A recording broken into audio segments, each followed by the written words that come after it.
Welcome শেহরন। North চব্বিশ পরগনাতে যে সিএইচওর document ভেরিফিকেশনের ডেট দেওয়া হয়েছিল আগামী 6ই মে, 8ই মে, 11ই মে এবং 13ই মে, সেটা আপাতত পোস্টপোন করা হয়েছে। এরকম একটি নোটিফিকেশন পাবলিশ করা হয়েছে সিএমএইচ অফিসের তরফ থেকে। 5 মার্চ 2026 নোটিফিকেশনটি পাবলিশ হয়েছে। নোটিশে বলা হয়েছে পোস্টপোনমেন্টের notice of document verification of community health officer BAMS and nursing cadre দুটোরই সিপিসিএইচ আন্ডার এনএইচএম।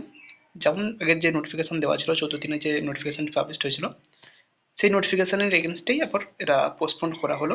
যেহেতু বর্তমানে সরকারের পালাবদলের একটা পরিস্থিতি রয়েছে, নতুনভাবে সরকার গঠন হবে, তারপরেই আবার পরবর্তী স্টেপগুলো বা পরবর্তী পর্যায়গুলো কন্টিনিউ হতে থাকবে। তো এই জায়গায় অনেক ক্ষেত্রে শোনা যাচ্ছিল, যেটা আশা করি অনেকে যারা ক্যান্ডিডেট রয়েছে নিজেরাও শুনেছো, বিভিন্ন জায়গায় অলরেডি সিট কিন্তু বিক্রি হচ্ছিল। তো সেই জায়গায় নতুন করে যদি রিক্রুটমেন্ট প্রসেসটা কন্টিনিউ করা হয় বা ডকুমেন্ট ভেরিফিকেশন, সেখানে কিন্তু যারা টাকা দিয়েছে তাদের প্রবলেম হতে পারে। তো যাই হোক, আপাতত এটাই নোটিফিকেশান পাবলিশ হয়েছে 5 মার্চ 2026। আপাতত ডকুমেন্ট ভেরিফিকেশান হচ্ছে না, কোনো ফার্দার নোটিফিকেশান দিয়ে সেটা জানিয়ে দেওয়া হবে।